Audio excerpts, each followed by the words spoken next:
1, 2, 3, 4, 5, 6. Yes, once every 6 seconds, day and night, weekdays and holidays, another automobile accident adds to the toll of death, injury, and property damage. This tragedy and waste can become even more terrible unless we learn that accidents can be prevented and determine that they shall be. In general, accidents don't just happen. They are caused. Among the principal causes are carelessness, impatience, inattention, recklessness, or loss of the basic driving skills.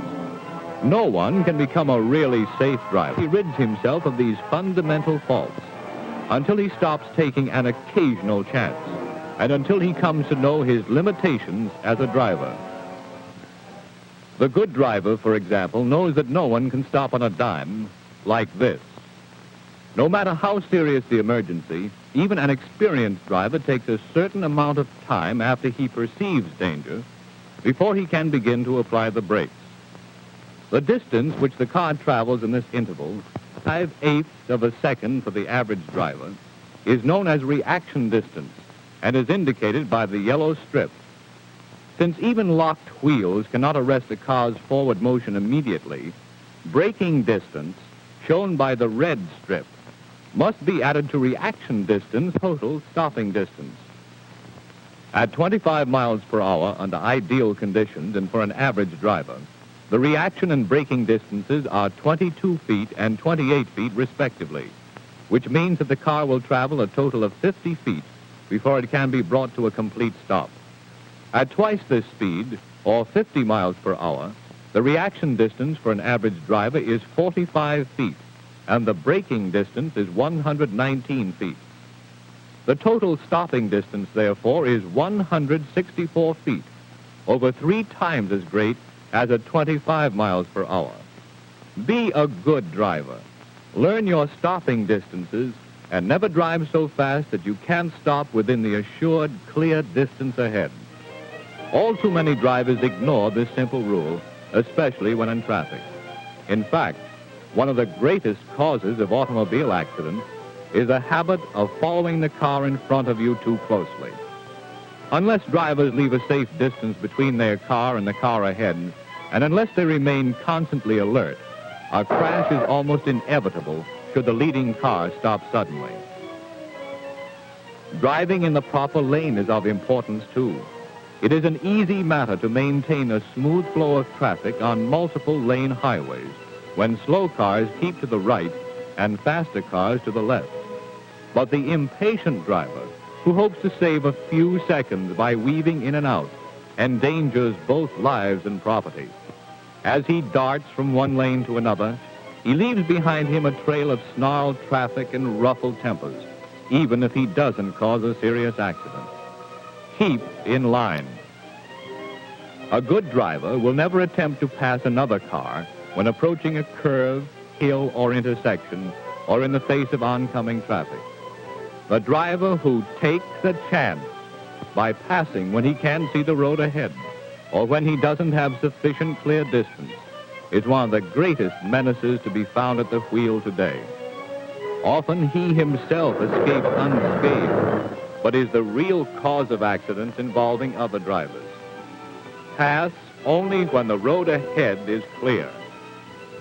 Passing on the wrong side is another leading cause of accidents.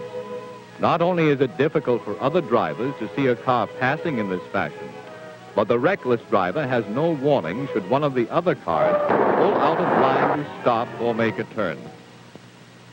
You can do a good turn for yourself and other drivers by observing 2 simple rules. When you plan to make either a left or right-hand turn, give the correct hand signal and stay in the proper lane. From this position, the turn may be made easily and safely. Impatience and danger, however, go hand in hand, and the driver who will cut across a line of traffic, depending on his greatest speed to keep him out of danger, may cause serious trouble. Remember, use hand signals and keep in the proper lane. There's plenty of room on this road for all, just as long as everyone stays on his side of the line. But the driver whose chief fault is carelessness can cause a serious accident.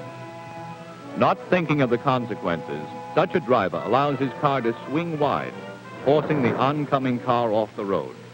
Always stay on your own side of the center line. But the most inexcusable of all accidents are those caused by drivers who are under the influence of alcohol. Anyone who drives a car in this condition is a potential killer. Alcohol, even in small amounts, affects a driver's judgment and dulls his senses. Normally cautious drivers will take all sorts of needless chances after drinking. Furthermore, they are unable to react as quickly or as well in emergencies. Remember then, if you drink, don't drive. If you drive, don't drink. Stop, look, and listen. Those words are a warning that every driver should heed.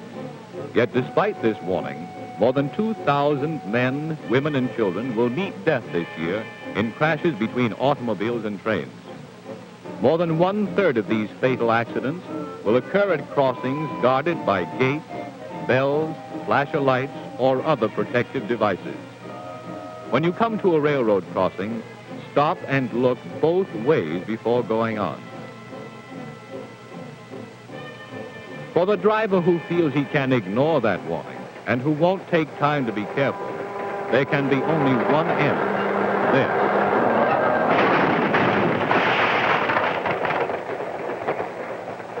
So, stop, look, and listen. The busy intersections of American streets and highways are breeding places of accidents. Even those crossings where the flow of traffic is controlled by stoplights are not immune. Seemingly, it should be a simple matter to obey the law, to stop on red, to go only after the lights have changed to green. But many drivers, impatient because of a few seconds delay, will start off as soon as they see the caution light. At the least, this means confusion and traffic tie-ups. At the worst, it means serious and costly accidents. Play it safe. Don't start until you see the green light. At an intersection that is not protected by stop signs or lights, the right-of-way is given to the car on the right, unless the other vehicle reaches the intersection first by an appreciable distance. Failure to grant this right-of-way is one of the primary causes of accidents. But it should be remembered that possession of the right-of-way does not relieve a driver of the necessity of being careful. The driver who fights for his right-of-way or takes it for granted may well be described by the old jingle which tells of the chap who one fine day was killed maintaining his right-of-way. He was right, dead right as he sped along, but he's just as dead as though he'd been wrong. But the worst killer on the highways today and the greatest single accident cause is speed.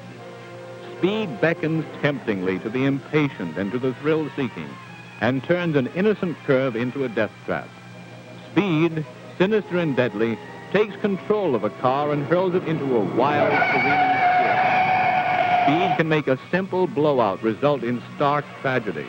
And by increasing a car's stopping distance, speed causes many an accident that could have been avoided had the car been traveling at a reasonable rate.